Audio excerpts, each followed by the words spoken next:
This is Wadu TV. Truth and integrity.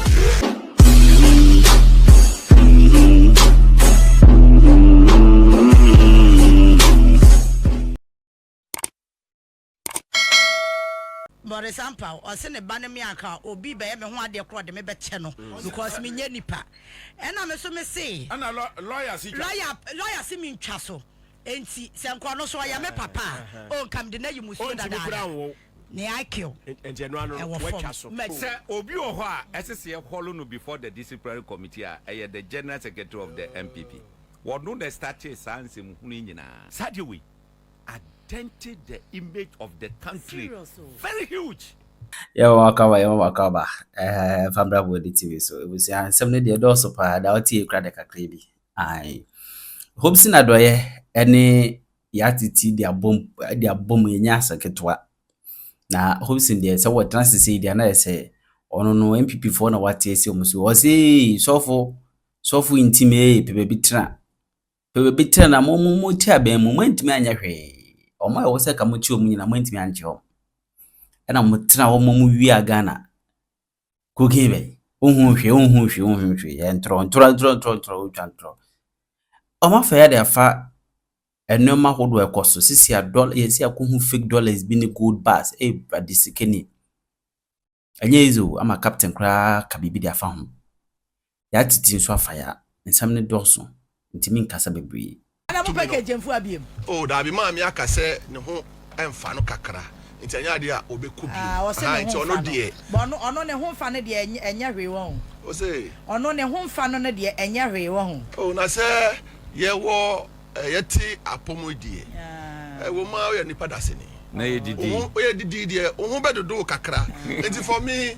Vice President, no who do now for the Adane. Oh, Minia, say, Osi, Nyamani be wahonoma because of parochial partisan politics, you know. Idea won't hear crass can within the political space, no. There are 12 but there is nothing wrong with that. I didn't know one shot in say. Galanceno and Kosubi into onions can contest.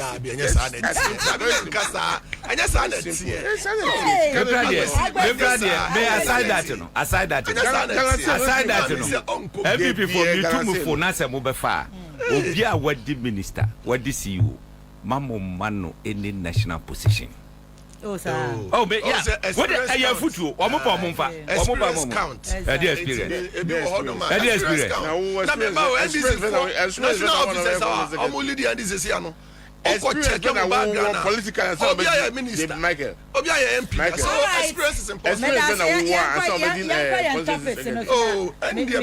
Experience.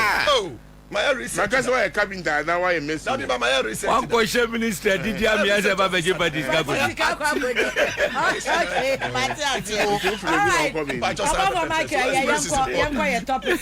Okay. And there were topics me no yet me we any time no so yanam de ba kwa ka ho. Ne di kan cocaine issue Honorable Ntim Fordjour abey allegation Ocean National Security ni mpanyifo am airport oma be ma nchiremu the reason why plane no ebe lande wo Ghana ama ye footages ene dia won be ye but as Ntim Fordjour wo more information a yen Ghana fo a yaka ne yenni ba aka so wo de be ba on famna no so adane manson enti e say eno micro minority wo mo ye press conference. Former Deputy Defense Minister, I am a real crafty. Dominic Nitu. There be the deputy, no. Amankwa. One on our press conference now, or say, one would more information bebre, Nadia Abayan Canadian tro, and see one more family, so one man farmer, and I'm no. O can as our information ben our fabra adani asem okay nti ma me start every agbesi ho no 5 minutes na fe ma come Michael no ma ba commander ho ye wi ani who alleges must prove who is alleged and NPP na alleged sir Michael what's that so wa be mo na say my man no why you are not Amaka enye NPP NPP ni ana aso wanga ho say who general secretary akwa control stop now what's it eno ye second topic nyabotre commander nyabotre commander nyabotre nti we no ya nche wo ho aggressive sa semi media cooking my brother me hu bi da me chia etie for mo Nyadani ko kontenu sukura wa hu da. Echia His Excellency President John Dramani Mahama. She Vice President. Speedy recovery. Michia, the Chief Strategist, the Chief of Staff, Julo Zebra, and party members in here. Cocaine Adani Kukunte. Me whom be that Sukunte de Midipa. This thing is much ado about nothing. Yeah. My kengum na yen kokeke. Do you understand me? Obi a we conform no. Ohun nyoku conform ya a little bit mover or so you conform.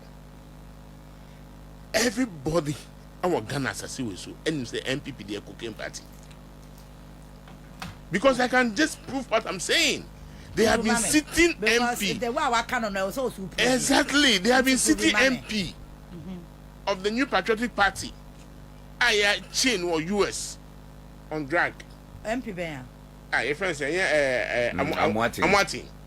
In Kranza, no. Yeah, she and this new pen cocaine as a look, Nancy, Sakran was on your friend say, oh, Chairman Dollar. Aye.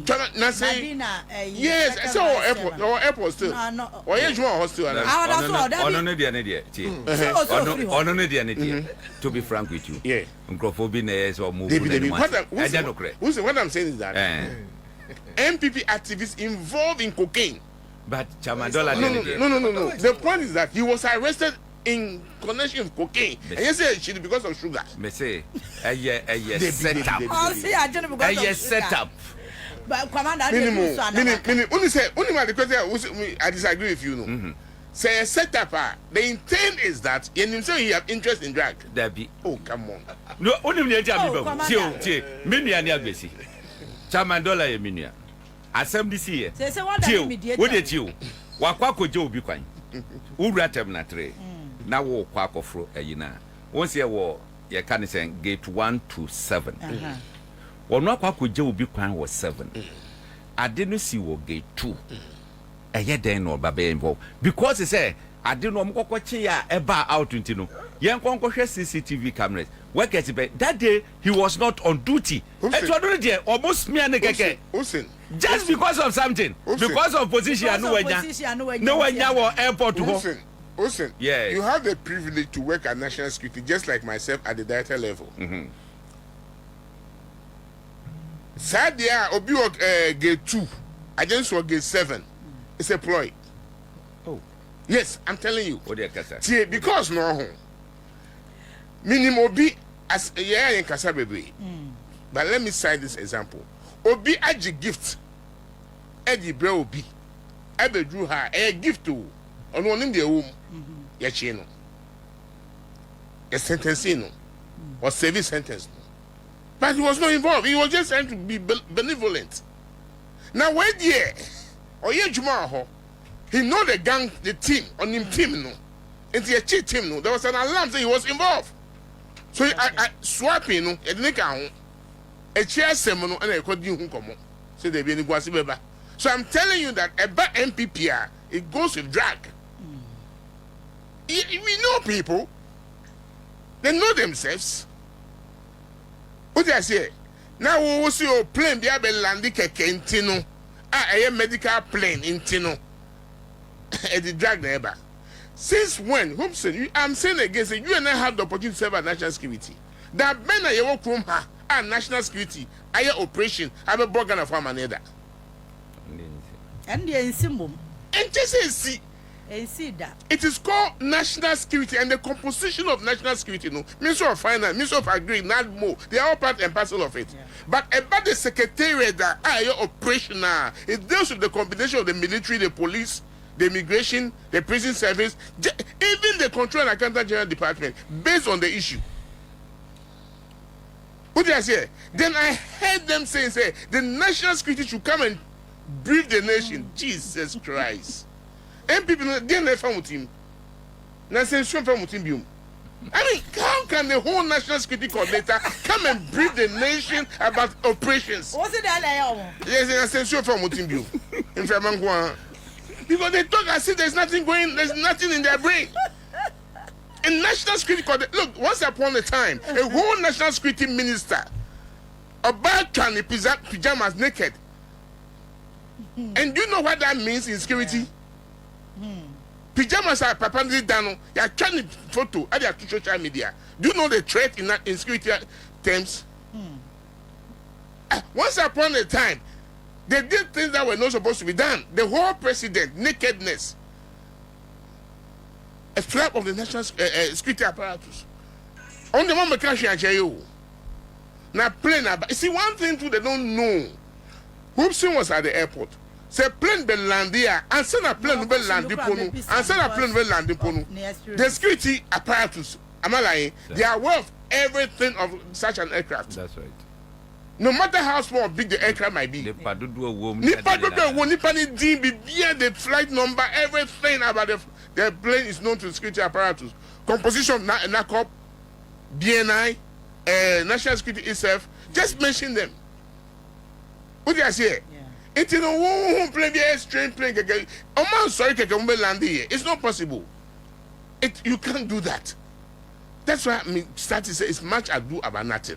Also for the Bible, no one can say a phone. It's what the other church dragum. You understand me? And I don't call such a person a reverend. I don't want to attack his personality. That is his own choice. Yeah. What do I say? But the fact is that do you understand me? And you also not say drag. Prove the drag. They are trying to link it to the CEO's what's the name of the place?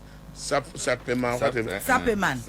A container no. I even blame the national security to come out with such a story. There's no need. You have carried out your operation. You have been successful. Case closed. Because national security assembly no. See, operatives. If you cry, excuse me, mom, did not pay. Public toilet. There are two can be an operative. Am I lying? Even the GPS, it happens. They don't need to tell you who I am. It is under the Akufo time. I'm going for Kuta. You call Chop Banner point. You say, Mammy, and I'm Tino. I can't tell you me financial security. You don't need to introduce yourself to who where you went, you know. I do about my abuse. Okay. Do you understand me? So if such an operation have taken place, no, it is the prerogative of the system to tell you what went on or what did not go on. You see, I almost say, allergy be. Say allergy is about my Musa. About my agbesi. Allergy is an allergy. What do I say? But they have a way of communicating. It is quickly now. Osofo, a friend say in Fordjour. I can say, oh, say allergy or NDC. Hey, you see how cleverly he wants to put the whole thing. But on your smart, there's allergy everywhere. What do I say? So all that they are saying is that it looks similar to what they did in the past, but it's not a story. Okay. What do I say? See, I check me. You say NDC former parliamentary candidate. If you know the person, just mention the name of. I mean, they should go to court. And no crown or moti. NDC 2024 win a Japanese seat in Anambra. Of course. Yeah. A parliamentary candidate. Of course. Nipadi MP. I didn't want to make as MP. Oh, they don't know. Just me. I've seen that thing to be much ado about nothing. All right. Why? Okay. But Papa no. Me didn't hear my system no. I'm so disappointed in the security apparatus. In Fordjour could have been picked up by now. What are they waiting for? Type diplomacy they had also.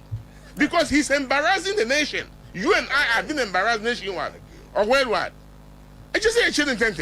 Yeah, children, me can't wait to be a me who they are also. I don't know the formula they are using anyway. The constitution was say what's our immunity and immunity no ntimi nkobusu. That's number one. Number two. Yes. When go through process na opem a wapem. But since he say oh wako kan ya one prover yankwache no na just wa boomra so. The security for na boomra so. Et wo the process there ko no. Me I like it.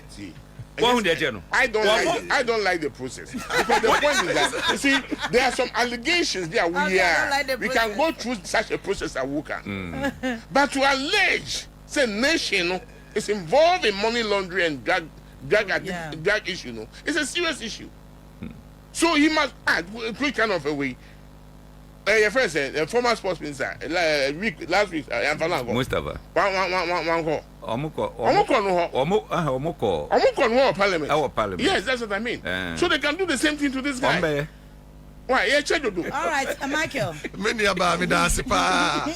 Mestre say many about me kase me di pa na mti. Here would answer what can say my head. Asaba kasa bebre anka metimi abemu akebi. Michael Kasa. Me emfa ofidie so na mti. Kaswaman any central region 4. Okay. NPP 4 titrio from polling station up to constituency level, constituency chairman Yaudakwa Edano, and of course. Yama, my honorable Mrs. Mavis, how I come sing. Menuya. Former MP. Formal MP. Any problem. Formal MP. For 3 consecutive terms. Into 12 years. Unprecedented. Obi anyebi. Ewo constituency neda. Into Yama mi abeyebi. And that's Obi anyebi. Obi was starting. Obi anyebi da. That is what I mean. It is on record. Say, on your first MP. On your first MPR we at the 12 years. No, why be? Me say as you speak currently, Obi any sa record no mesre o agbesi nya botre. Atoso mi no. Kasa ehunhia. Yenya akonya na ye betra ha na ni ye tiefo edi nkoma. Our choice of words no. Ese ye hwe. Se menua etra aka se MPP 4 na nse yom kasa te se isuo emfa ye trima. I think that it is not fair. Me am itina he insuo e family. So it is a language I want you say you be entertaining in national discourse. Withdraw. Again, withdraw. Say no, I will not. Oh, me can't say withdraw, but okay. I want to put it on record. Me say yeah, withdraw. I want to put it on record. Say it's improper language in the national discourse. Yeah, withdraw. Yeah, withdraw. Again, and you know, so say NPP air cocaine party. As I say, me amiti hey, me who cocaine da. Me nya cocaine business da. And I mean, tennis me cocaine business. Okay. Mesre. Say by that analogy now, me nu can we also say, I say I'm more obedient. Me, I know. Uko second the parliamentary candidate, your friend Amma Blay, and we can cross check. Say Yanchinu about cocaine related scandal. He's an NDC member. Does that mean, sir, NDC for Ninaya cocaine? Let us not stretch argument. A parochial partisan interest. That is not the case, please. No, you may say. So, Kasi. Mr. I'm watching a chairman or serving a sentence. Mr. Fred. I was with your Michael. The American say, who here say a Kasa. You can't know your channel way. Oh, Mrs. Sekendi, I'm alleged. Parliamentary candidate, yes, parliamentary candidate. When was sentencing? So the fact that one person, the fact that one MPP person has been arrested and sentenced, you know, automatically translate the whole party machinery into a cocaine party. That cannot be fair. Okay. That cannot be fair. Sir, no could impose on me a tenor. Do you know the total number of MPP? It doesn't matter. It does. It does. It's messy. Idea I cano. A idea who hear pa. Say, you better na man party color. The substance and the truth no. Na ya pia e dia ka hwe akonya na ase. My interest is that me who hear me. Say unam na nkofo say Ghana is beginning to turn into a cocaine coaster.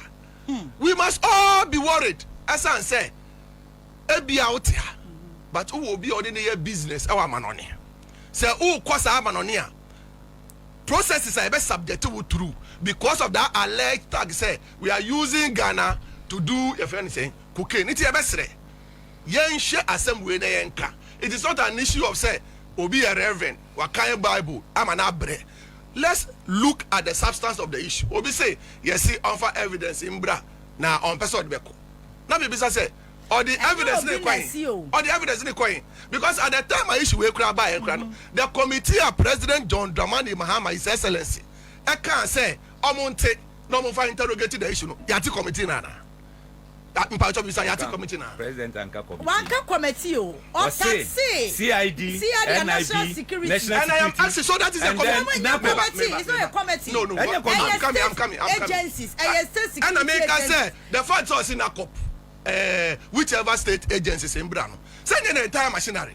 You may in from those agencies. And then they will come You can invite them personally, individually. And I'm asking that even at the time Felix Ofosu making that pronouncement, was that process activated? Pronouncement being Pronouncement video is that even a procedure? Michael Mamin Bisa wasem. Mamin Bisa wasem. No, making an allegation. Michael. Asem na oka no woni evidence ade prove. Yes, I mean evidence. I'm asking a question. Yeah, but state agencies na president so omonye investigations no. So we are aware so omonye security agencies. Precisely so. So why is it that I was said this time around ade be see that ya person national security acquire investigations or me boy am. Me can't post national security me boy am. We were not even saying national security me boy. What I heard them say, wait. National Narcotic Control Board. No. I heard you yesterday on a National Narcotic Control Board. Say commission. Enya committee, yes, stated that. And America said, no, the American say, my dad to say, Enya committee. The American say, the agencies now. Agencies also are working on. Omunyina national security, the security issue. Many problem. Although the American say, at the time now, Felix Ofosu ever make a pronouncement say, all church the near manimuno. Let me be so say, sir agencies no. Almost setting in motion. Now, because this is a security issue. That is why I'm saying. You want them to come out? That is why I'm saying. That is why I'm saying. That's on my press conference. And this is a man America say. Who here say? Question I may be so. No, maybe some question. Question I may be say. Wouldn't say rhetorical. Wouldn't answer. It's maybe sir. And then I'm coming in me. Oh, I don't know. Agbesi me say cocaine issue there of serious concern to all of us. It is a obi landed Wagana high emergency landing da. Me can say plane in landi Wagana. Let's go into the issue. Let's interrogate it. Na who no kre I don't think that this should be something. National security matters. Yeah, until you're interrogating. National security, I'm going to briefing that. Something happened on Mama. Under 8 years of Akufo-Addo. It is not about 8 years of Akufo-Addo. They don't do it. I say you. So if they don't do it and somebody is doing now, they are not supposed to do that. And no question. That's the reason why your national security budget is crying. You're audited. I know that. I mean, mommy. Some of the security issues, you know, say I'm a catcher. I wouldn't be a cabesi okruma. Minimpa. And the other was your force who I say Ntim Fordjour allegations. You know, I'm a briefing. Oh, na say you force you omukra no mama babonti. It is because of Adia and Ntim Fordjour. No, because he should know better. Once the procedure is there, it doesn't matter. It doesn't matter the quantum of pressure I am out. Of Parliament and a committee ranking members that matter. On defense and interior, he should know better. Say some of the security issues, you know, young cannot think keke. Menyaba, such a committee they took an oath. The American say national security. Obi ntimi mfa tuo. And go see almost say come out and give us briefing. So don't you think said nobody can force them. It is who was the bad president? No be Jinaswa. Let me say one simple question. Per the caliber of honorable Reverend Ntim Fordjour. Ne debiality, mama kanisa. I know say wrong English, but let me use that. Ne debiality as a member of parliament, as a ranking member of defense and interior committee, or any responsibility I assigning a manner do odi kan ye, you know, was it necessary? Why not?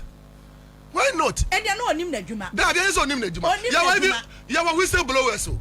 And I know so no any Ghana man. Our security issues are. Ya wa whistleblowers inti ampo say or hide under whistleblower. What is wrong with that?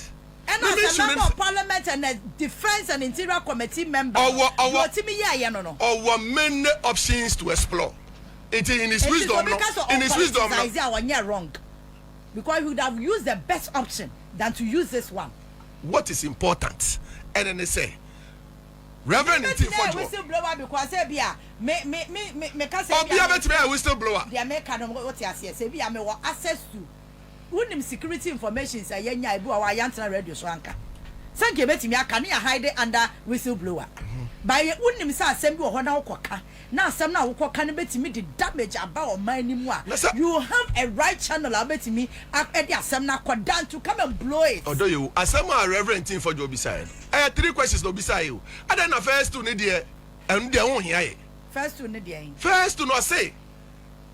Alleged your friend is saying okay. Yes. There's a workers are only facts. And you say mommy. And you na me do. Yes. I say facts. Whether or fact or only fact the all can and I may repeat to say on make 3 strong points. The wouldn't they are approaching or fire. Mommy may say maybe some Yes question. or no? It is about yes or no. The me person me when say. Obviously, nyama me ensa. I don't think that the first two the government is not interested. But last one there, the first one no can say when you in tie say ya cheat cocaine. I was second D. Now what is the latest update on that arrest?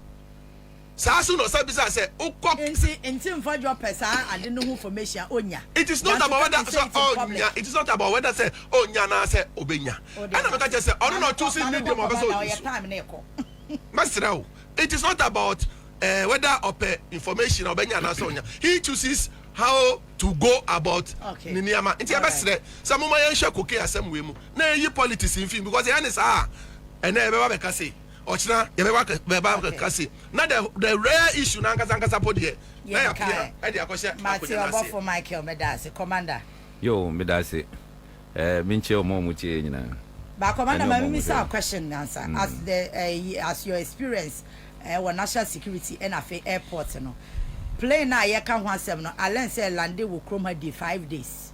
Ansa no mo de foforo ba e ma wo mo eye ho adwuma mo koye. Inti sa 5 days period no se bibi sa si wo airport mo amoye adwuma ho no den na moye yo aya na nipa no bebre ente nyama ni biase enti o mo kan just like that pray bia ni ho betima twam o Ghana ye airspace without authorization ya bet what from what you say okay Yes. Ghana Armed Forces is ready. The Air Force. Air Force. Yeah. Say wo ba na one seek permission. Enya Ghana na wo ba wo. One touch. Wo free Togo etwemu akoko d'Ivoire no permission. Even on our waters. On our waters. Okoko fa pono so na ye Ghana territory. Navy. Na one seek clearance. Ombetew. okay Eti ansa na plane be ba Ghana no. No wo ne frɛ no landing permit. okay Your airspace I'll bet to my permission atwam. Wo ba be landi wo Ghana. Just say a lot of information I beje every where you know. yeah Include even Myanmar wo de ba ni bibia wo mo beje sade no. No mama ye can say permit and so what my baba BC. Number 1. Near Ntim Fordjour ekan ye no. Media mi hu say na ye political propaganda. okay She yawa hai information ya ni enya no ye kasi putu ni nyina wa bontia Kenya papa me wa airport obi timi ka chem so yi bia ba bisi ha sei ya lodu sika ma eni ade obekom na hwe ni ho container bia bisi airport sika kwa na gum asiwa be say former NPP any party pedibi eba be hu me bra na me airport no omo ni broni bi na bae omo sika bi aba be ka container dia ntin komo pese be ya yi na komo ko do mo ko bie so hwe se etisen adam say na se mo awoken o ti ase ye ba sika wo container baba be si airport o pese o be be ye adam say okay ana me put two no question 1 or 2 afi na kwa no po anam say okay gina ho ana me frɛ custom officer bi anam say yes say obi say ana kwa na sinita former MP say obi say nyamishira we nka me kogu mi ho animu ase kwa One with the wada omo edi papa omo hoso no. That kwa twa musika nyina agura usika no go wo de ma mi say na mi fa ko yese ndega. Ama ni ama for ye ewo krom no no. Bebre several examples we can give you. Bebre. So on it now, the one here any propaganda in the sense is they say obi afro. Oh, pray be aba besi ho. Wa mo frɛ de bia. Peter say o mo che no nre. Ah, de mo che no nre. Say o tu kwan a. Akufo ado time, o mo ma no permission a we use presidential gate. Nigeria. How on earth? One ye diplomat. Akufo ado pa. One ye hwe. One ye businessman e wo krum hati. E dey na be man that permit. Your members of parliament cannot use the presidential gate. It's only the president, ebia ambassadors, or no crano, a special clearance from the national security. Answer. Obia du hon mo betima yusu. Just say what your clearance every ayi. Me ebra na mo say otu for the wife otu kwanya. Bo besi form na no.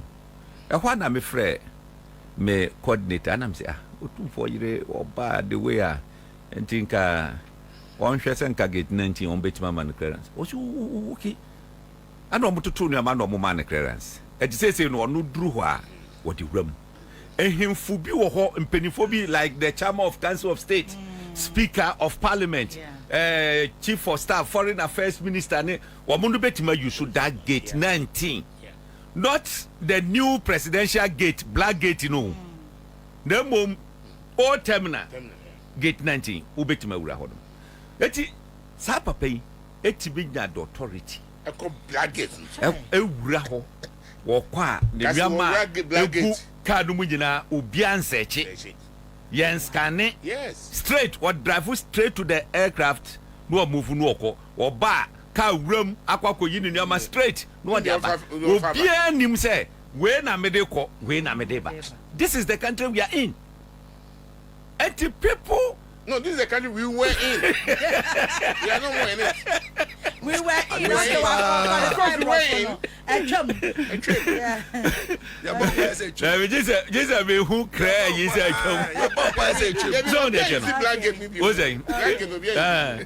so power is saying here. One day bina bina info say papa no eko. Ada me frɛ and this impedi for me. Alatani ya chi. Alatani ya. Ana mo ma boys buy the koko gina gate 19. Na fact mranche the see form no. A bit say I come in agbesi abo. Oh okay, I can see that. Yes. That's right. Afi say how there unim say cameras. Obu ye na no obo ya alarmed. Om say eh. E dey na ekosu. Ah, ye gina ho na yempene no. O ma mata mo de beba wo. Ye duru ya na me ma one of the guys airport gate na no. Ana aviation security obi say oh na omo Adam Fubi o tukwan o be yusu ha say na. O ka say o mehia no. Eti opese wo hu Leicester wa mo be fa ho that day na won hwese o ka ho ase won ka ho dia na wakwa time no wo inside ho wa bobo e na di ni ka hey eti wa na make us one free for reinforcement ana guys no buy eti o mote me o ha na police for e buy o am say my friend we are here on a peaceful mission mo nko mochi mo je mo adwene se mo beye bibia ni ebe ba no blame yourself. Anaja omkoko pe baby tonight. Ah, ye jina ho yempene no. Ah, that the former coordinator Asumani, do afraid Julius Debra, and hope see the boys have gone on music. Timo ho no ana me nyako. Na mzi enya asem no. Say ni say was it Sada asem ni there. Okay.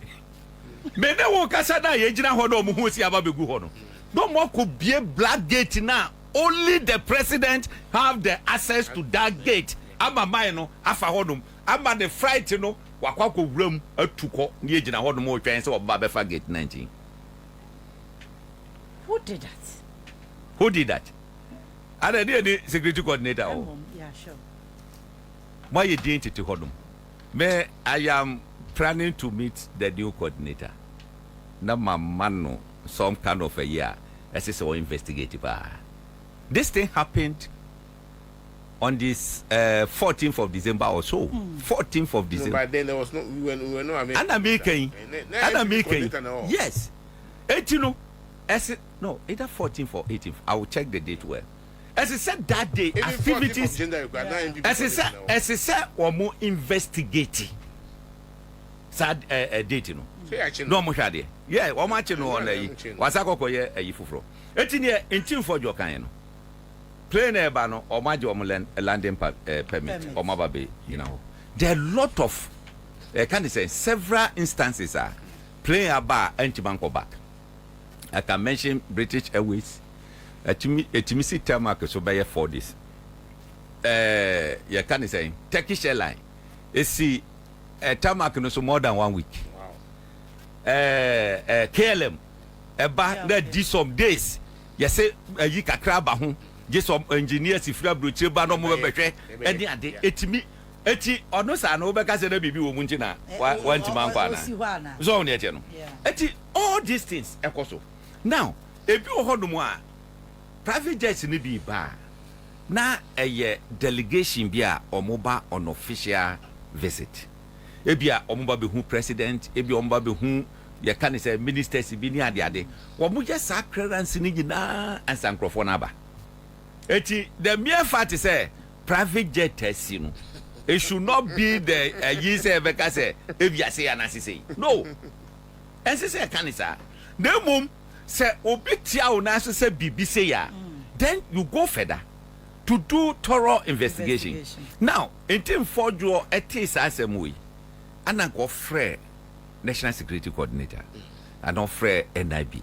And not frɛ police, even CID and IGP. And even the MD of the airport. That's right. And what catch and say information say na manyante mumion tu hwana money ehwe ana ko moamua ana obeka na bontia ono no ka me support no 100% say otu ana mo papa nieti america we nyina ne say me say a political propaganda just to smear Bahama the beginning ya no ye man look black very dark e wa man for this so e no no mo ye no now can you imagine this party, 2 political parties here did or man issue.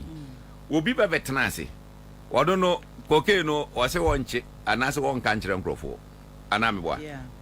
I know Bisu by and was say, hey, would you see a mika? Within a matter of, you can say, 3 months ago, major bust. Involve over $350 million. Now, Okoka say, Sani pano ye cocaine, it means you don't have sense without any apology. How can you say wo kwako wi ade na wasache doesn't make sense. At times otie nkomoni bia na ye bibia e wo honom but process na we ka say wonti ase no be I support it and go through hey. Yes, say it's a matter of time. Ubeko obi boss uko wachi ube wane se wapem dan. If I be na besa ko. Unya baby anko biom. And these are some of the things that hwe ma been read this story bi wa tinjro. Okay. City 2 minutes on City newsroom. Cocaine trafficking syndicate of Ghanaian origin arrested, jailed in US. This was published in February 14th, 2022. Yedi Valentine. Ena ebaso. Nieti American way no. Na amanfo enya the understanding of it. Cocaine fight no. It's not about making noise. Wo ya desa. Wo mwa oman no. Ntim Fordjour ye. Obi bia wo ya involve bia senka na enka ye no krempo a. Was scatter bibia was say bibia now was say a gang of drug traffickers having been arrested through a joint operations by Ghanaian officials and their counterpart from the United Kingdom. 2. The arrest led to the seizure of 38 kilograms of cocaine estimated to be valued at £2.88 million sterling. Tiedino. The suspects are Erikusi Apia, wadi 51 years. Abed Kaichre Jemfi wadi 52 years. Jennifer Ajeman wadi 38 years. And Julius Tete Poplampo wadi 58 years. Now, some Crawford go and do their background check, their political affiliation. Go and do it. Then she say, "Wamu free party mem." Number 2, wamu che wamu appear and wamu di catch no first. Ewo UK. Wamu che no others no wamu wo maimu ha sei. Wamu anya hu dede. That story a me kai. After say wamu aye bibia jeli wamu and the bar bonten a city e publish here. Now, wamu che Eric no and wamu detain no. Ano money na yes oni microphone kasa no mafre o fa sei fa ha ye sei and de kaka ho ano mo tamu ya Ghana fo no so ehu a because omo nche omo ha sei eti omo say oh we na ekwo no na yama red light no uduru ho ani apeke uboko uduru ho ani ano mo di na sa 5 we a che say omo ageli omo a omo wo UK prison menim say omo twa omo mfi awia na so omo ntwan wie eti in that case no one say omo kate no awo modi operate no yakate no eti say na nkese se handle the issues wotia no one information boko ni a training nipa na ni ache no ni a training nipa na ni ache no eni ade se ubefa ye kan se private jet se wa lodu cocaine agum e de bagana just wa bodam na obeye sade no I am telling you because Ghana has no ye mu your security for no but I can tell you say your security system is one of the best in Africa emre bia na make say Ghana police service say wo mo ankasa gya to mu say ye free akoma mu pay ya adwuma Ghana has engede aze na wo gai nkrofo bebre o mo acheche wo mo amanfo ma bonte ni ne kai ka ho no eye bebre etime de sa koke issue we no betima catch your plane say propaganda and anom de say koko ya who shifted the burden of proof to government.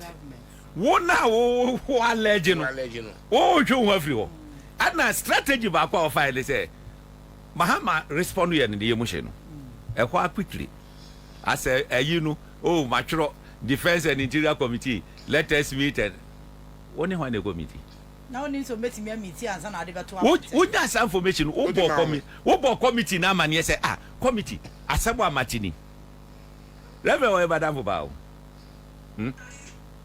any 1 week gra menena aye ana me catch how some of these things should be handled any other. He was grateful, but it should not be that. It should not be so. So babe kasem na wie na fe o take cover ewo ana parliamentary duties ni ade.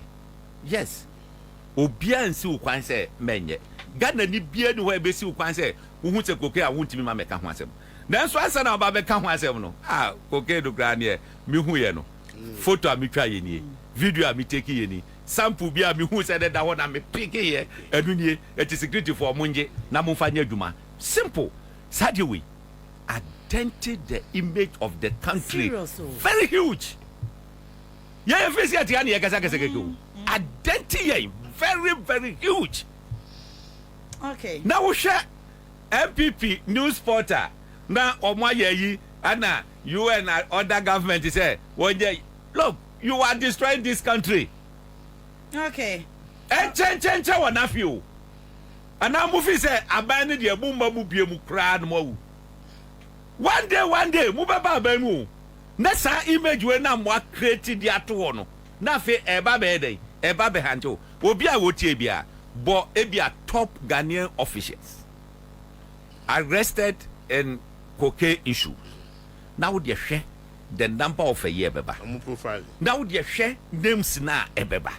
The NPP should be the last party to be talking about stop cocaine. They should stop it. Oh my God, I'm to say KJT agron no. Hey, what do you want? Why just can no but one word in such no wachi. Hey, Gronfo, no what done when you are better. Who make out no ajra or what did that. Okay. Yeah, time no class. You see, maybe NPP need be question just 1 minute. Yeah, one platform. National security should come and brief, should come and brief. and son Akufa be fair by no. The Takra did 3 missing girls. No. Do you know of their whereabouts as we speak now? So my year. Baby, say Obanika just say they are safe. They are okay. I know you know go home and Nankasam. Me say, have there been any burial ceremony? We sat here unprecedented within the police service. Within 2-3 years, Obrifi Chief Supu, Ako Commissioner. Instead of what about Juma, everyone about Sunu, or the Chan Tronko. Okay. They didn't feel on, and they didn't call Yoko. Such a person, such a person could be fired from the service by now. Okay. The woman is not fit for purpose. Okay. No.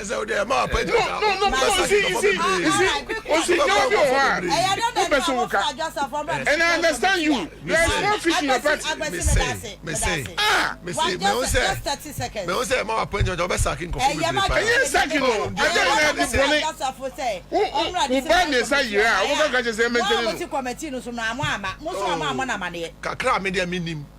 I don't know, yes, Agbesi. We need she. Jadi Oyeno. Kakra media minim say. Omoto friend. Yet you. Omoto friend. Ono so buy. But obedru ye no. Omo say.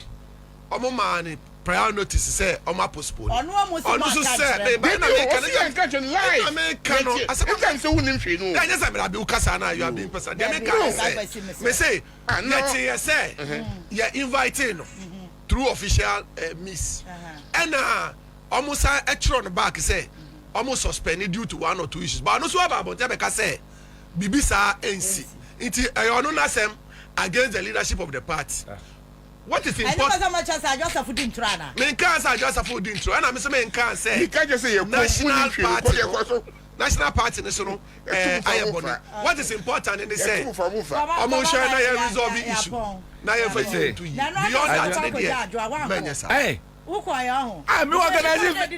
organizing VIP buses mienu ana meti say yes oba postpone no ade na just for enim look nani phone adumana anana ni phone ayira it is a man postpone no it's not a matter of press a call text message what the man how gram friend no text message what the text message say meeting postpone enye no ano no they say be almost saying so we one man no oh share na dey because kasi e do kase o say obi oho a esese e follow no before the disciplinary committee the general secretary of the NPP what no the statute sans hunu nyina what want and you call your can say cabinet grant ye kan omonfa ye say ya omonfa can a general secretary of the party unsa mo be guy one dabra one shadantie waka sanse mo nyina bie kwan ato ho a adanti na obi ntimi ma mechanic de wo de na ehye omu no watima aka wo ho ato wo nam wo ye campaign ana we de ye babie mu a ene de kai ka ho na obi susu na mo di nani ha de na na ekosu nyina sa adwasa ono no onyanka nsem ni nyina o wa break me say ambush o mukoko ambush no parliament ye nyini free leadership ayi enfa no konko hye to ne de kai ka wo nyina no Justin Kodua ka ho ana mo yes ade ni na na den oseche bozu ebeka se ye yi no was e wan was e good for ne Justin Kodua what did Kodua leadership of parliament no mo nya we ni ohu ya ne say ya ye no ayi okokodru ho ayese a afenjuma gives are take over from you. These are some of the things I think say enye papa but in all said and done adwa why are there next time you on befrobia mebe bi o me to e betia na me say kasa nenka bano you have ayatia ne say Chief Justice at the response akwa president senior president requested from her say o meyi allegations ayede abono ano say lawyer we ya be ye kwa he next step ne ayede next step ne say mamili kan some kitu e bi chiro na nkanya se epia bonten na nya ye ne nyina epia bonten nti ma menka bibi kakra nkyerɛw mesrawa me balance so metisa na woni obi di nkomo respond say we can be about Morris the party also I am colleague lawyer Morris Ampa no me hu say won ne exchanging words ne dia Mr. Wa ubabo break kakra ene say ejuma mo mi enu mo yan Morris Ampa obati be so ne radio so be kasa wo so kasa de dia ya educative public ya inform public me asa entertaining public ejuma mi enu no mo ya ejuma baako ete say judge any your friend is any clerk not to any lawyer ni no any court registrar omu nyina obi adwuma ye different and so after omu nyina officers of the court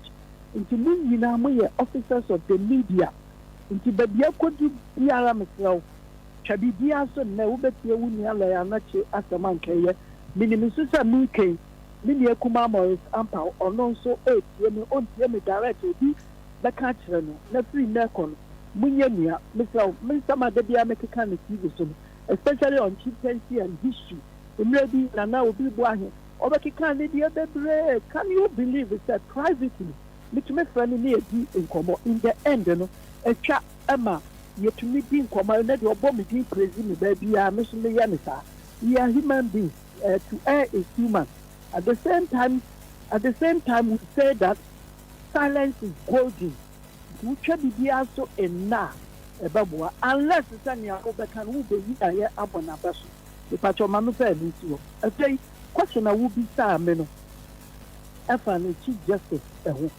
ipacho emra no a kire se the president enya insra dia krata a ye petition so per se the nipa no e per se yi chief justice esi ho a or the Kodan Council of State no mu mienu agenje no ho they are set up committee a omo behwehwe nsem ni mu say ye nokora na say enye ndokore ye hu say enche ebi si o man we ni obi bi command president Akufo-Addo abira wo befi akunya no so ordinary na ebogu that means ohu say enye nsem bi a enti enam so e so kokko hunu your friend say council of state no say won wadaje and obi so ti bi abre President Mahama no be watch article 146 this straight say ya de ba fakoma your friend is council of state na omu hunu ni omu ebeye nti anu ana your friend say ya de krata si president akachi ama your friend chief justice say who say nia ekoso enie ana chief justice so man na so say after the time wa ekokoso many na who say the person is showing a conya free national. So one of your copy of the petition. And it's a bet to me up. A coticati baby. I trust as a bet to me up. Your pen is a Yemania copy no now or non so ancient. And Meramudia make an argument. Number what they call me party in Mudia Mene argument. So what is it? Your friend is there, I am not sure about the Quakutina as in Libya. Now, Mindim.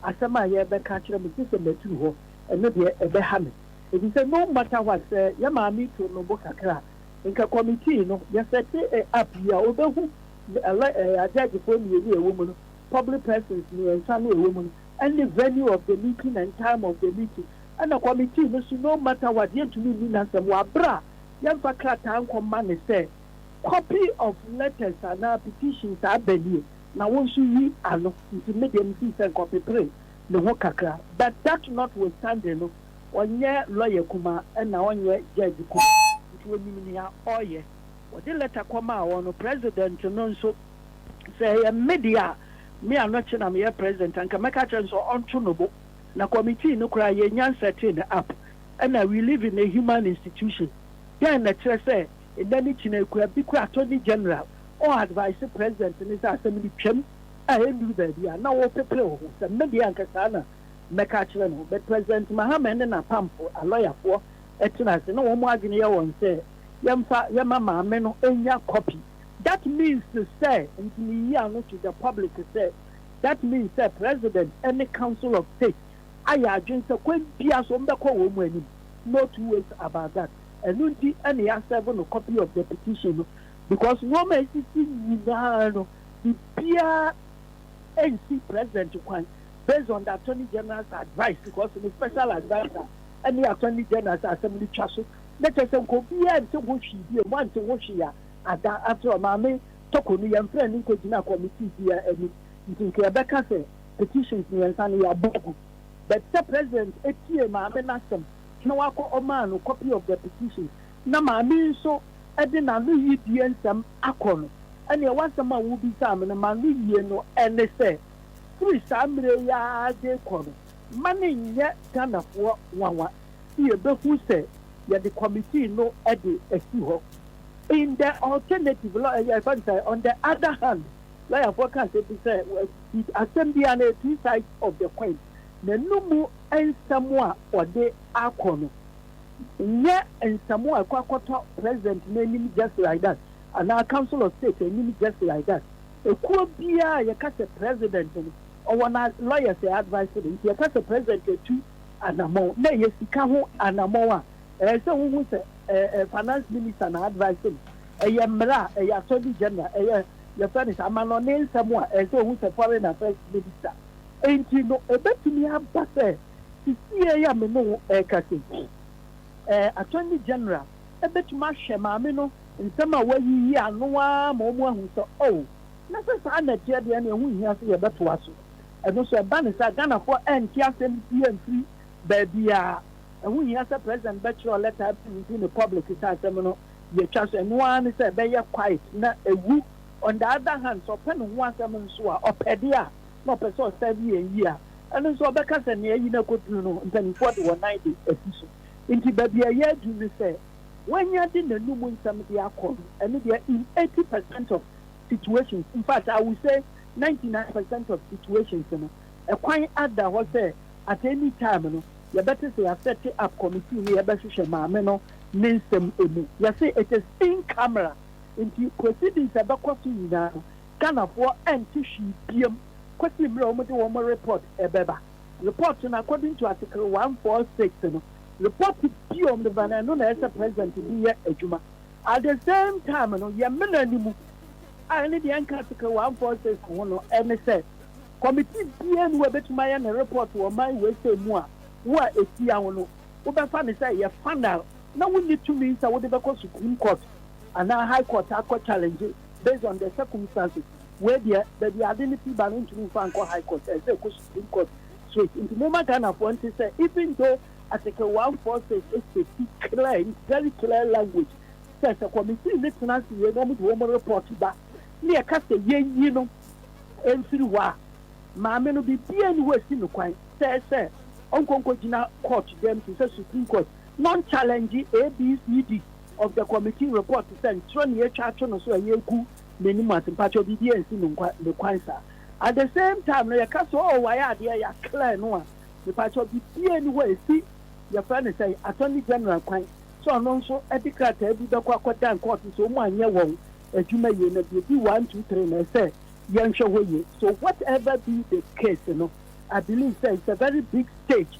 Yaa Titi say, the 1% in Waka, and they say, President at this stage, on a pump for a lawyer for Council of State, so Omina and the same Attorney General. The DAC on Council Umbashan Crater based on a new year, my men of the Aban, I won't be wooden, in some no class, and Wawupia. Na yenya NPP up committee into a trio and conquerenia na chese ye twa so wo ha medasi.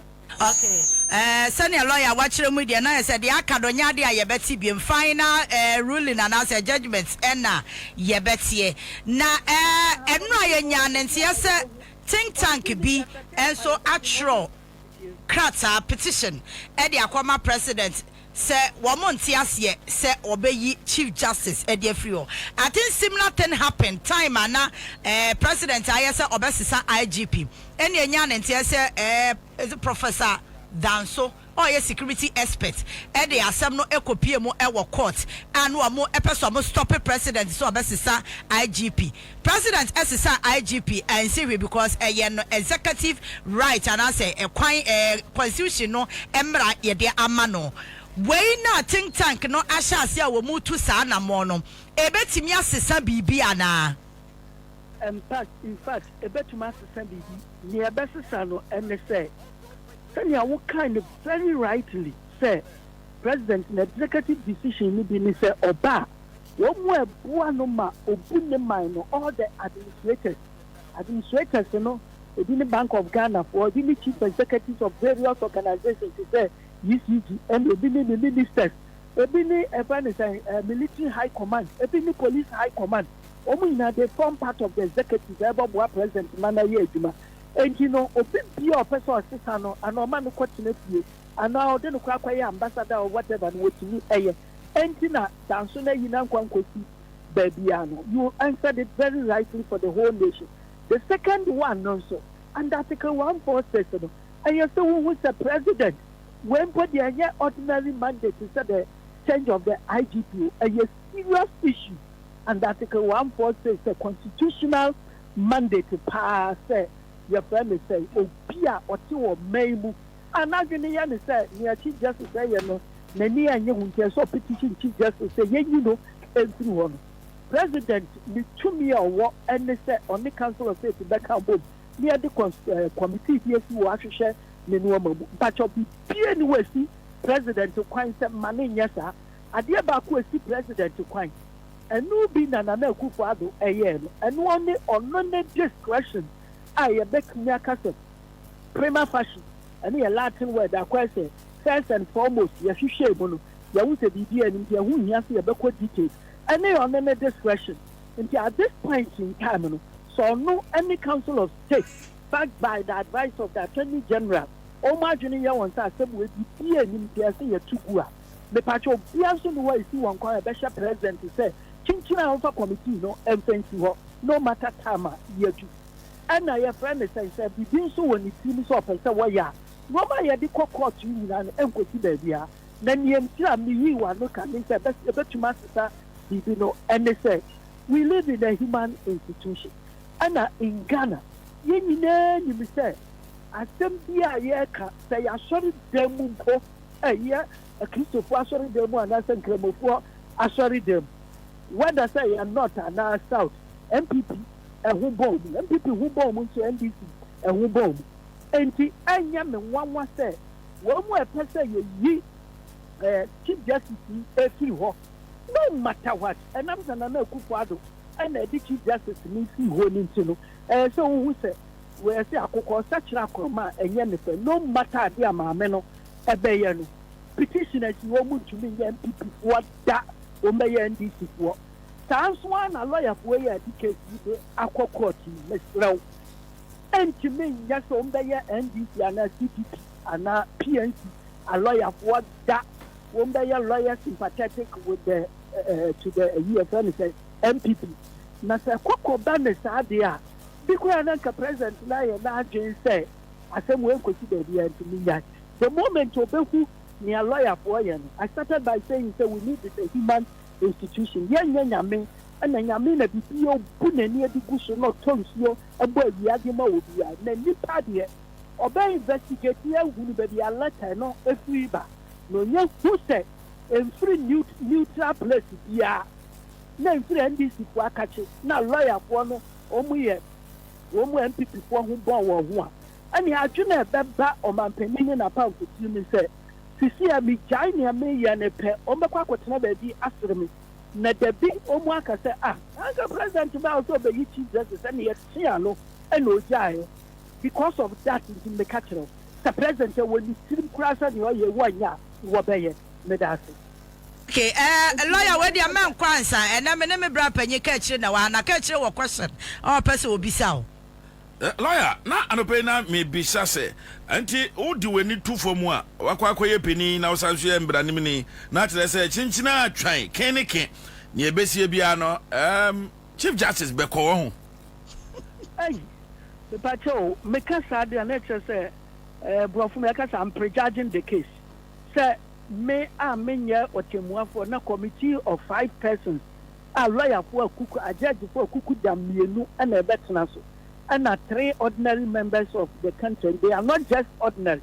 You see the word ordinary in technical terms. You may patrons, lawyer for, MP, and members of the Council of State.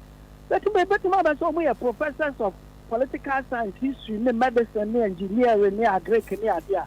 Omuye and Munyam Quackers. But we are so one Cassian your may will be any more media. And you are more to be the Cassia. And there could cast out Kukutama way. No more young Juma. And you know, men per se, Mede Manobacase, one more Jumani saying the Bokwaku. Nembo Muno, historically, dear, Obia, you say, the Abaindi Ebertanaso, or Bawaba fresh, you know, near the penny for this to see her. Now, one who back as someone, some penny for the yet you want to see one. A Yabaino, a good. I come. And this penny for the buy. Mamma, example, Madam Mrs. Justice Sokolu, a MPP Abaino, you know, a see her. A lot chairman of the Electoral Commission, a Jim Mensa, the Patrol MPP Abain, and they didn't see her. And to the moment, Uber who say, Abaino assistant Abain for Abba. None live here, me and Sa. Echi, and now to say, young child 1 term, none can this year to make 1 term a year. Maybe on the castle, one we need 2028 election. Now, 2029, and son will be declared Abba say, ye, South where you been free what they are. Now, so we are joining the war will be completely different from anything I'll back at the BB Kakayabi one. No more buying the buy Yanwara. I buy no Korean Yibusumi and Sun and Night. Near the class, I say, ye, either such immense century war, and now, Chief Justice Century War, based on the administrative procedure. Now, someone who say, America, a year Russia, a year Ukraine, a year mine Ghana, Nigeria, many machines, a one more person, you know, a bayer, one more year sympathetic with a by football Aban. That is what common sense will tell everybody. And a historical sanity. And to me, myself, MPP are buying what it took on this hall, and that Jim said this hall. I said, so many hobby. Omoko Quatina, Oma Catcher, one crow for the say. Yet Yakuyanas and Mammy ABCD into Mufaka Townco. Not President Mahama, no 1 year, President, 1 year, you can. Well, no more near day, your friends and Takra Channel Equation. No, be a near Babasan Pacho, a busy that. And she said, me day. Michelle this Yatare, and a midi you are some nano dear, and can make us say, Mamma no quaint the ass or Beco. And I'm a sunshine this Yatare, I make us say, James and so, a Beco. No more me ya lawyer me. Now, some will be some and open some year no as a lawyer, make us say, year no ye. The dear me, Beco.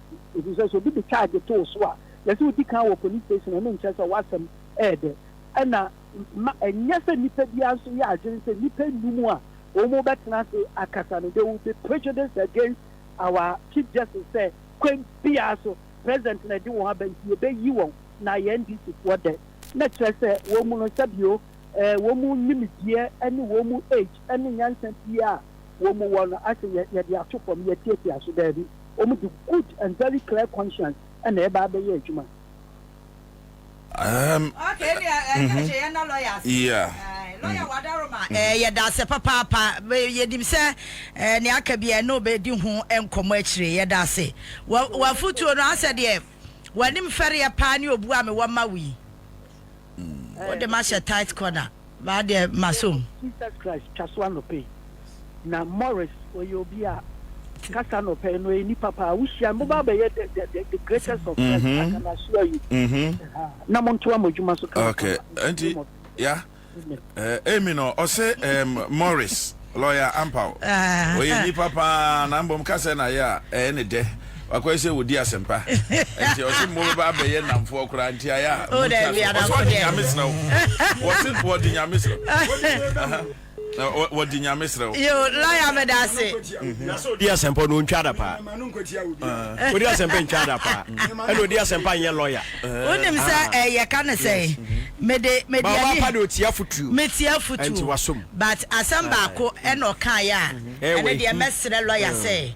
Me pese eno de just a minute ye be yes for me twaso but me srena o say ne ba ne me a enko bi ba ware me o de me beche me so me mpa ne papa o ya obetimi awo de se bo de ntina me se no de meyi na no because o de me papa bam o ya me papa anka me de na yi why not so de obeche Morris Ampa or send a banner me account or be by me one day crowd me channel because me nipa.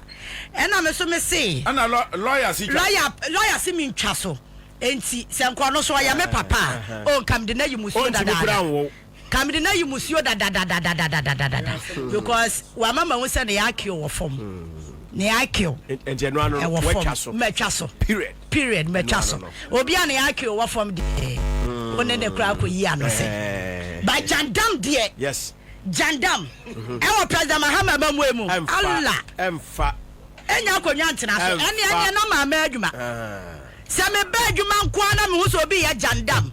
She 2016 ade bi na esi ye na ye mia ya no asenkrofo bi di nsem hu na ma ye penti President Mahama in such a way bi no. Oh there be this time around there no go happen. One will say that can say we say NDC communicators no so adwuma ye pa. One mu adwuma ye pa. It sounds yet me penti John Mahama His Excellency. Ye penti the black. And so now yes are it here. Okay. Obenya professor and na no pokwa jema. E wo wabusu e ma kape. All right.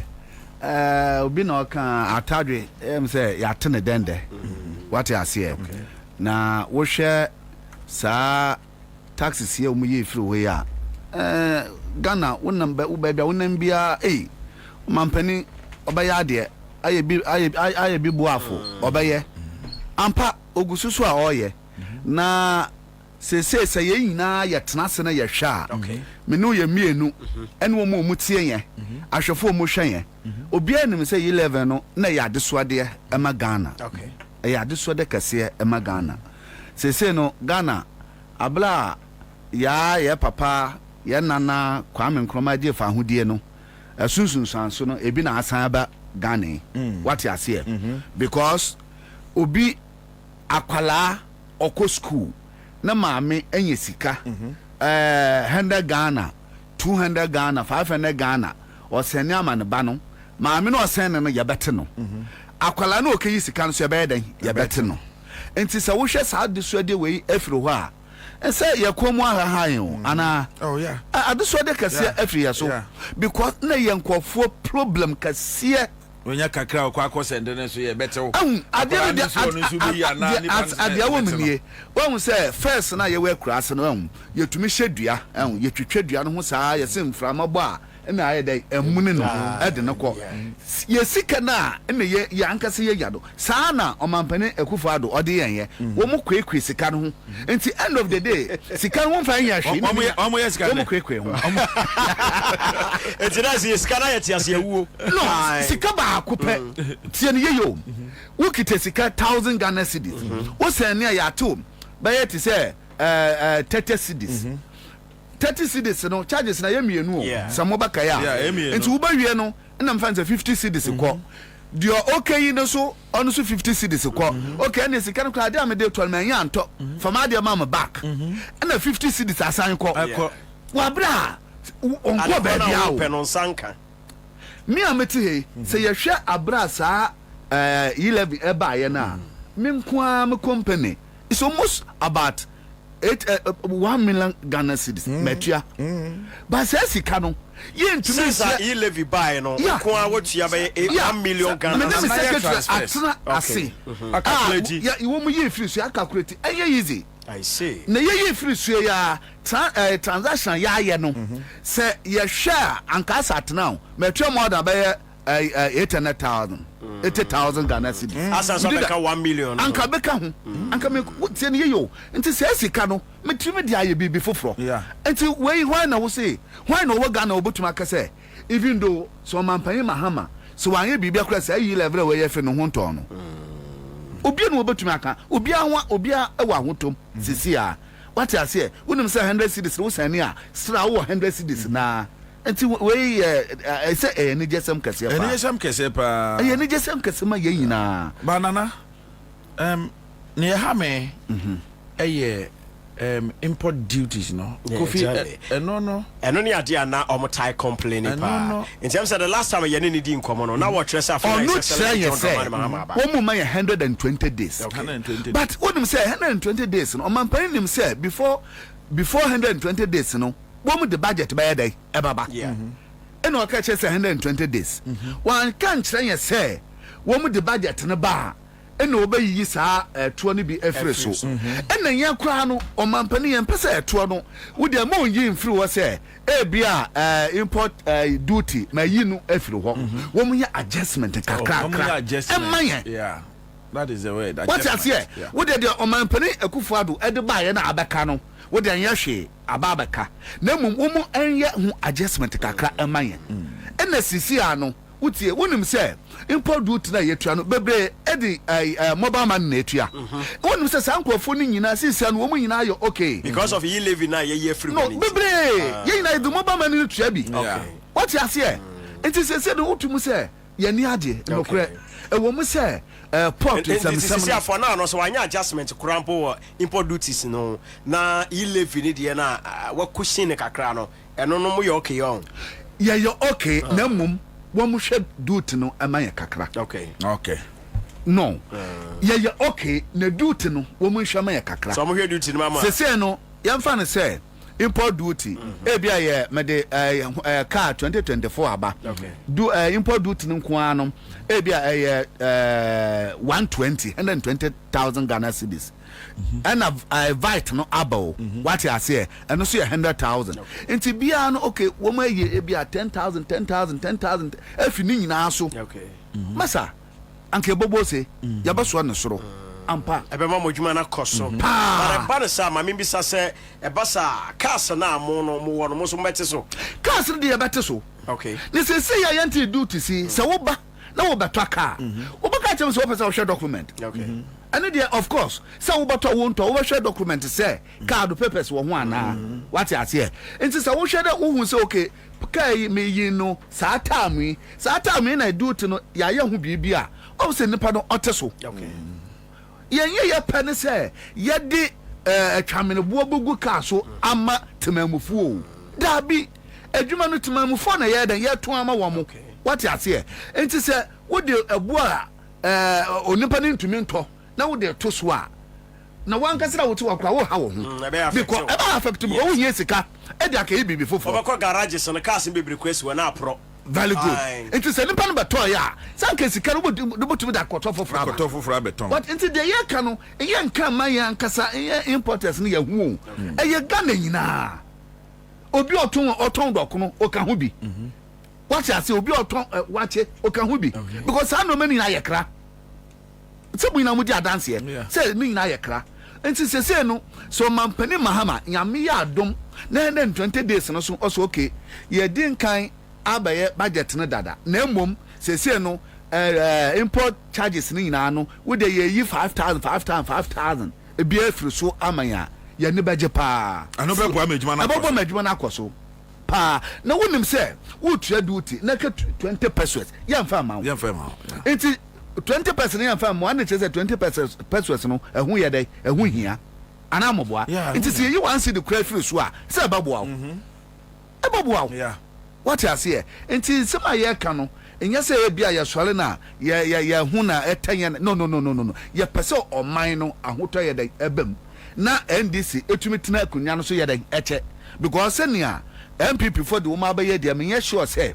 obi abokwa akoto aba e dia ma NPP wan kase ne sesi wo mu etwetwe wo mu tu akunwe what you say mo hwe ye nua aba adwasafo a de akoso endro de esi ye ati here enti nyame na apo omo huntuma okay what you say nyame apo omo huntuma Akufo-Addo na omampani dada Akufo-Addo utum se se etimodin no se wanka so fi akunwa so de na he hwan na ti ne din biem won bible se wonyuma pa ba yeda ebedi wachi na wo ne se NDC any the only party and a government ebetimi ama modwuma no ejina ho ana wa ma ne yadwuma na ejina pen yese wo ne se wo se me bi sanse nipa no wa ma oba ye no ye wo o mama ye du tesam no na ye okay obi ade no ma ba okay obi ankra no ma da kra no tumi kra no ma eyi what you say enti ye wani da so wo ne mu eno enti ye koto sa aba no ye dai e ma no okay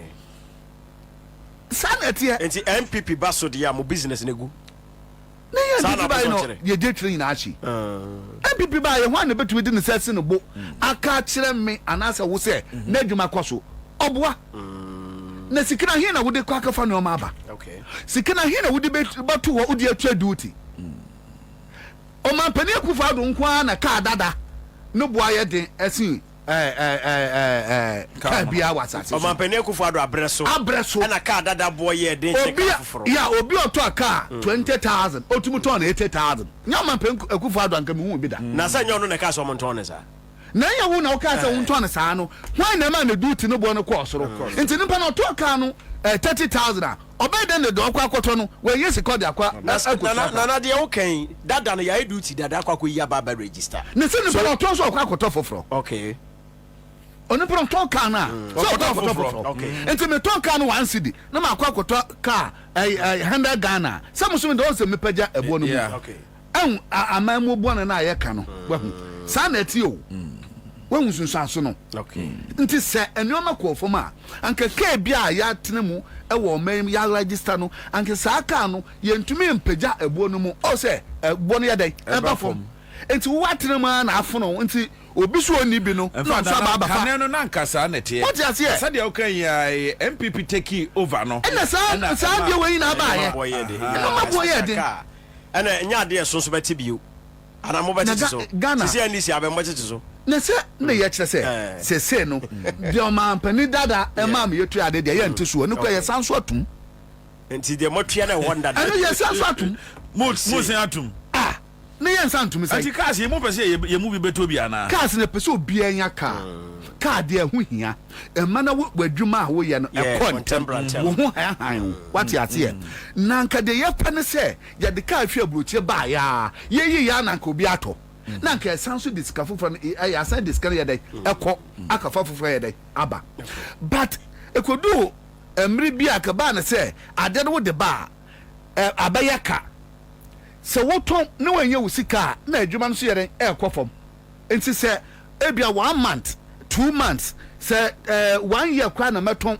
ne menye kakra wo so na matumi amana akofa foforo aba na ye ne saa but what you say enti se no de ye kan se nya importers ye kan se o mampani mahama me onya do ben ti se o mampani akufo ado ensi se besi a anka 11 o meyi mfiri ho na o meyi saa better tax ni na ye dai emfiri ho wo mu di better ndra obi na ye tin 1 cedi se wo nyina wo discount baba toka what you say because onim se so when dia onye sika no odi a ye tin no ba se no odi o when dio the same thing tieni ye yo mamu difference and so beto car na otua ma through mumu a and so no e-levy ana pe ma se ni sika fala okay tieni ye ya ntim kapre chese yesi adada mu what you say yesi adada mu yesi adada mu na se wo so dada mu ana tete akwantempo no ya tiesi so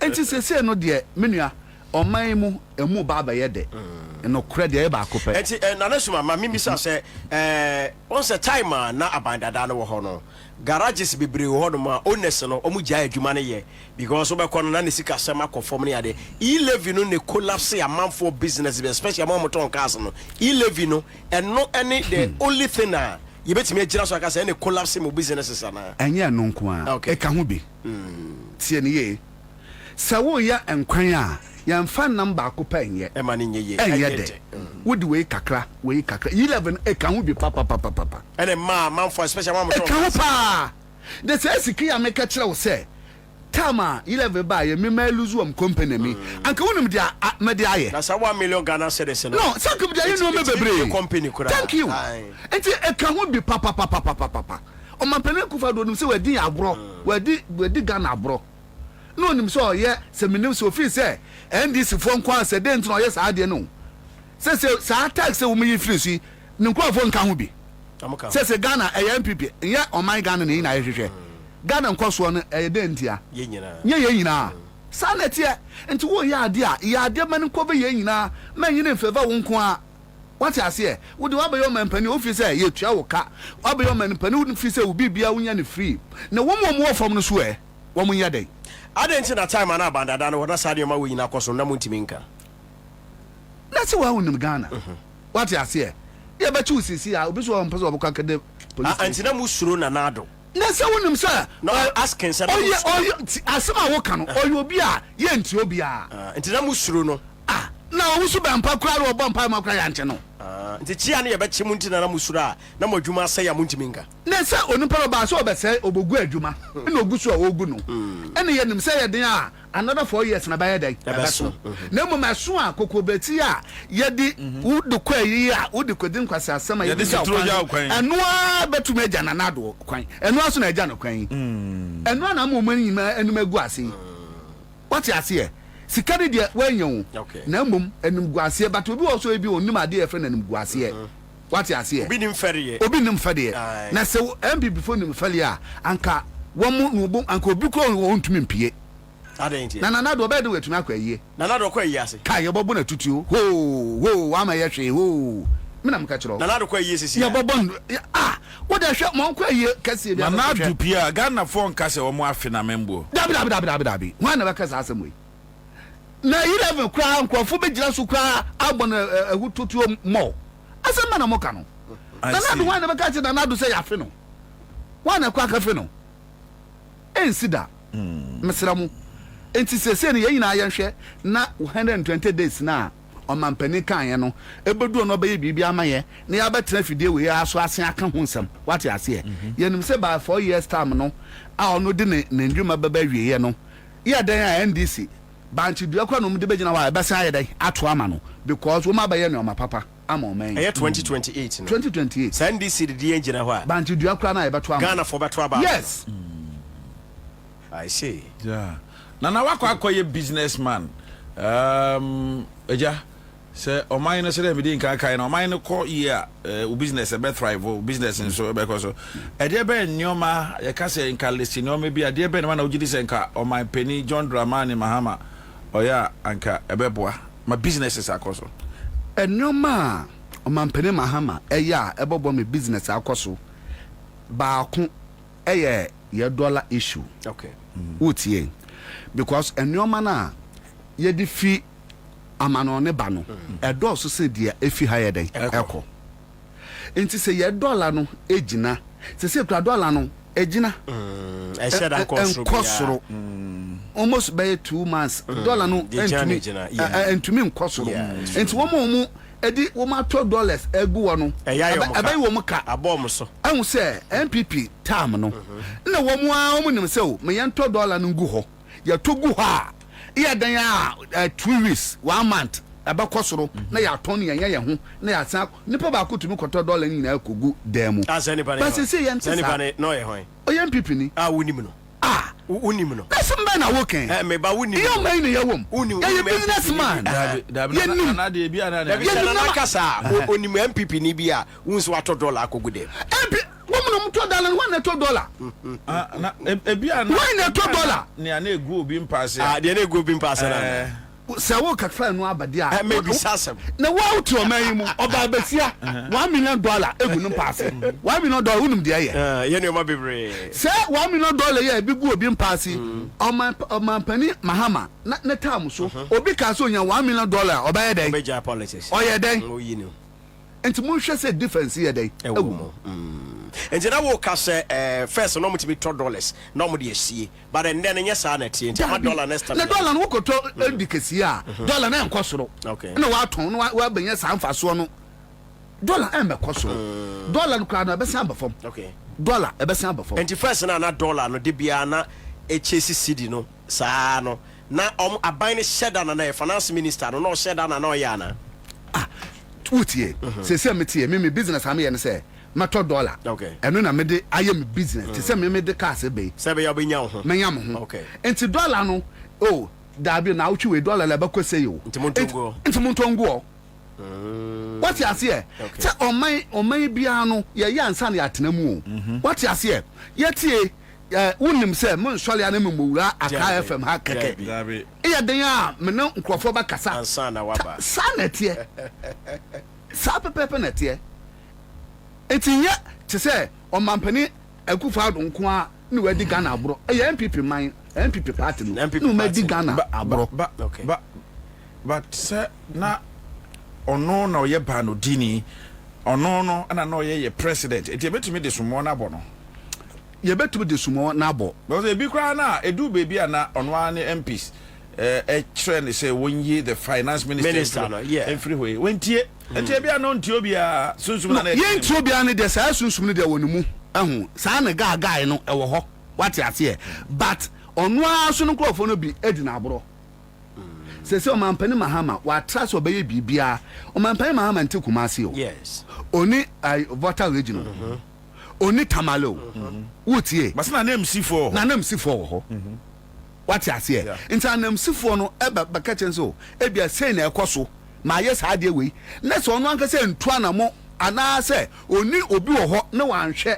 amanu a no be dina TV so ana se radio so oka na nim egu ase because ade wodim dia wo ye exactly enu bi na NPP aban edi baaye na so mu penti kire o pani akufu ado se na kwan bebre ba o ka se wa ye wo Ghana he ewe he kwan na gu he I see kwan na nkasa mpese hu baabi kwan no gu eguyem anase woposo na before say you be jama be ko de brason de asem na wo kan de atwa to especially unuanom a businessmen and women no betimi aso mo nkran na omatimi de omutwetire e de ase ndwuma na Ghana for so timi nya bia wo mo de sese wo mi na obi aya awe se na no amakọ de aya hoto na aba okay ene de nyame na maka kire wo mi na munim se no omampani mahama sene ode no ma egu kwan so no ene sene no ma ekọ no eye den a obi aho beto no obi a no ma waburo kire bia obi a start o me pe container ena me pe container ayam obi a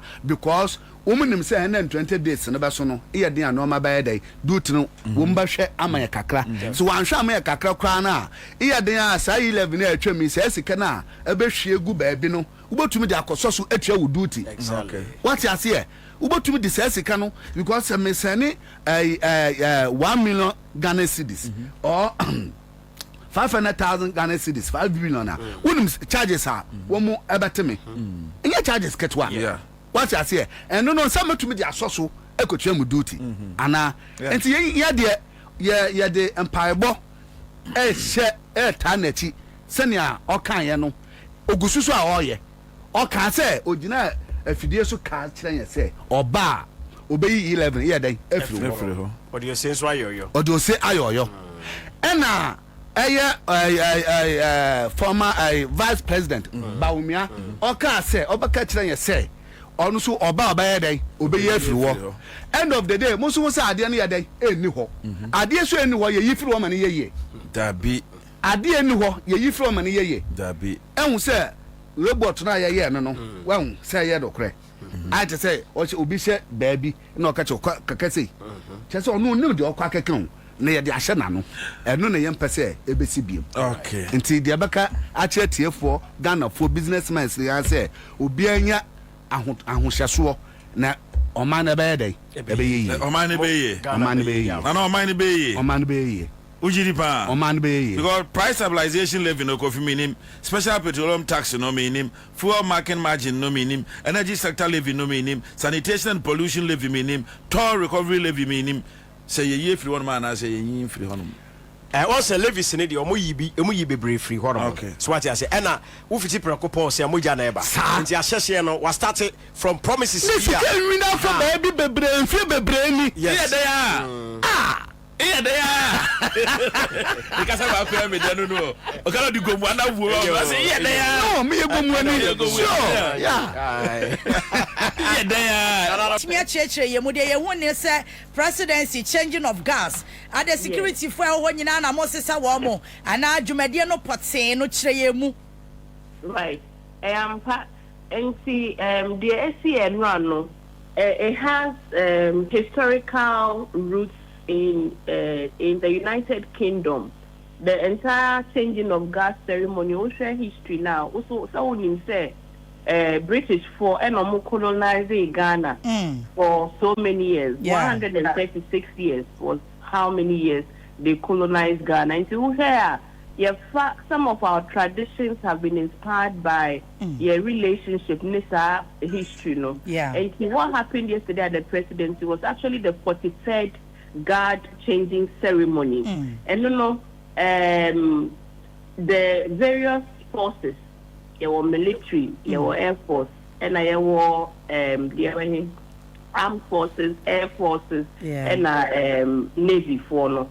And see, they take turns in protecting the presidency in time with regards to the providing guard services for the presidency. And see, and no, I don't know. Officially, Ghana Air Force took over guard duties at the presidency from the Navy. Okay. Hereby, no, not the Navy were the ones in charge of the guard duties at the presidency. It's just to give all the forces something, you know, to be involved in the protection of the presidency in quarterly basis. Every 3 months, there is the change of guard ceremony, and usually we involve children. Okay. You know, Ghana, when Ghana started it, we started instituting the presidential guard change on Wednesday, 5th May 2013. You see, yesterday and 2013, and yesterday a guard change, you know, ceremony, you know, to and we drew from the various, you know, regiments, no. So usually, just a section of troops, no, from either Army, Navy, or Air Force, no, under their command officer, lieutenant or captain. They are the one that usually come to conduct the guard mounting at the presidency. And see, it's very, very similar to what happens at the Buckingham Palace, UK. They also do this regular guard changing ceremony. So it's very colorful. You bring the children, you share videos, photos. Now, when we say the president was, you know, sitting with the children of Ghana, it's a way of opening up the presidency to young people, and they're always very excited about it. So, you know, many of them, at the end of the day, I want to be a soldier or a Navy officer or an Air Force officer, and see, it was a very colorful but a very short but symbolic ceremony. Because obi a oni o ka say na dia na ekoso Jubilee House yi enti na was ye nyamu enchiremum enti say de betimi aka say de dwumade no ko awieye no Navy ene mpanyifo a wo mo na mo ye in charge no wo mo take over e wo Jubilee House. Air Force no rather. Okay. Enti can na ye Navy and they say Air Force are taking over. Okay. In 3 months' time, your best is on him. Oh, okay. Now, armed forces no so or more. I take you over. Okay. All right. And then Shami mame na wase na kame de bo ba ku kum no mamienu.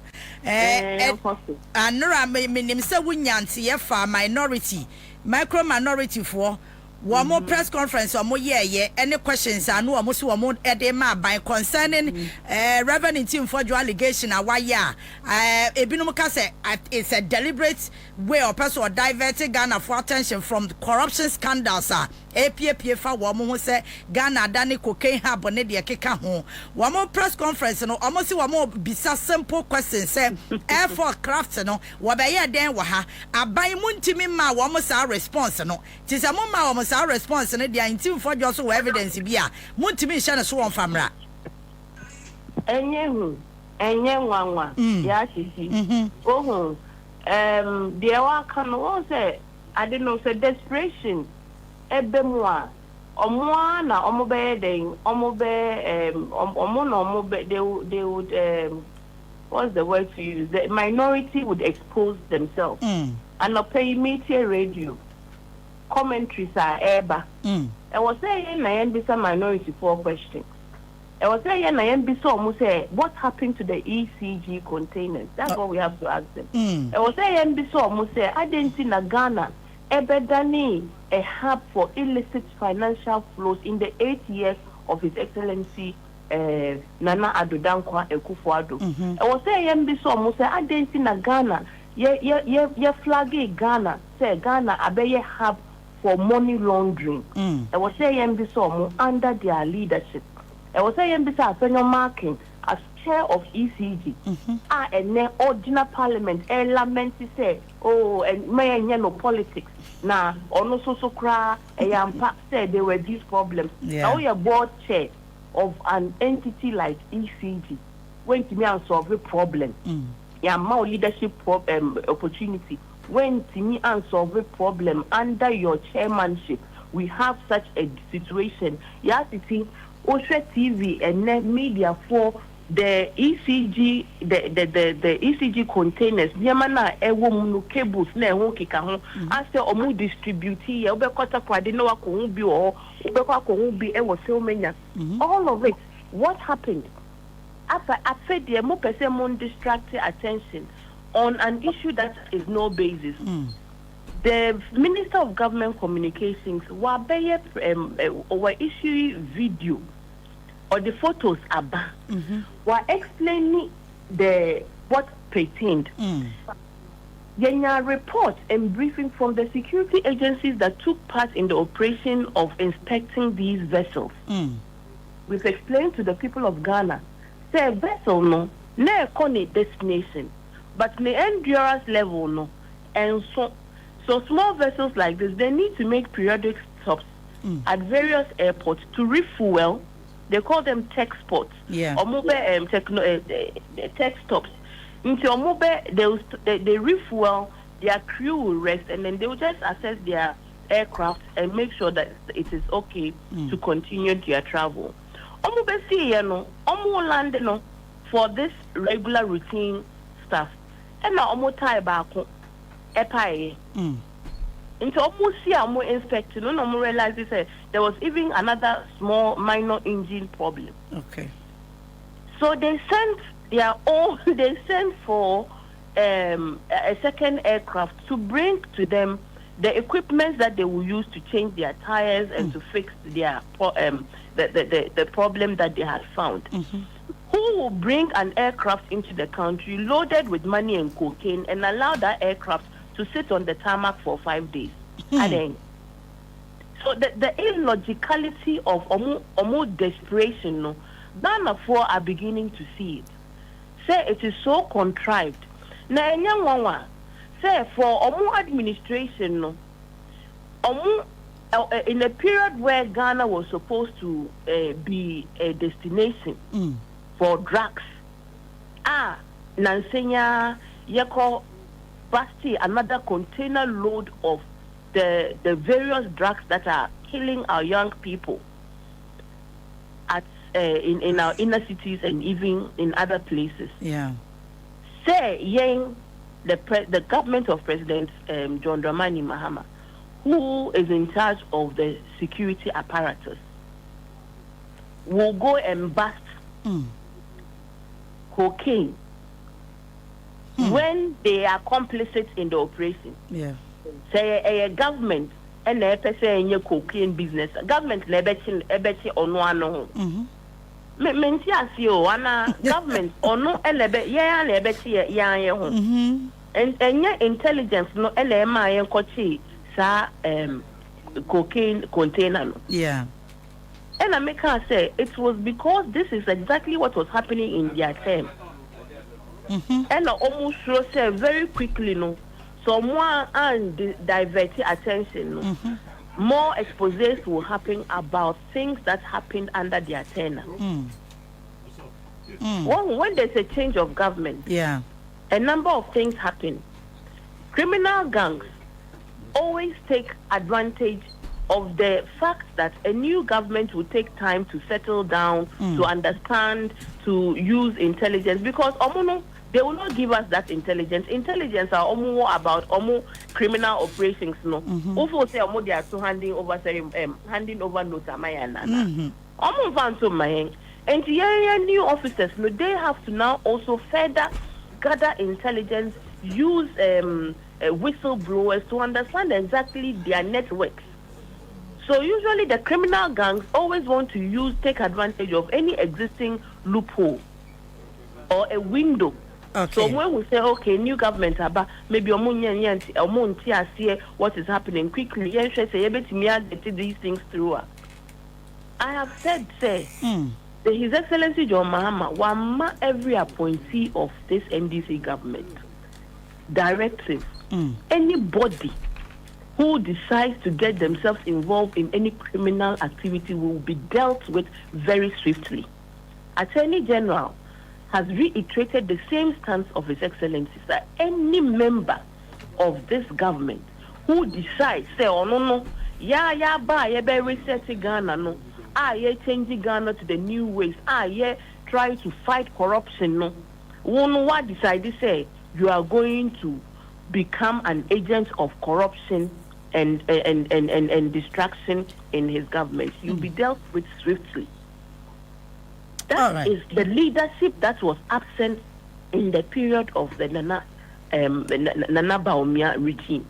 The criminal enterprise that we saw in such unprecedented levels, and then Moon show you remorse, Moon sorry, Moon seek repentance. What you want to go on is on a tangent of illogicality to become a nuisance, to throw unnecessary spokes. If it is constructive criticism, it will be very welcome.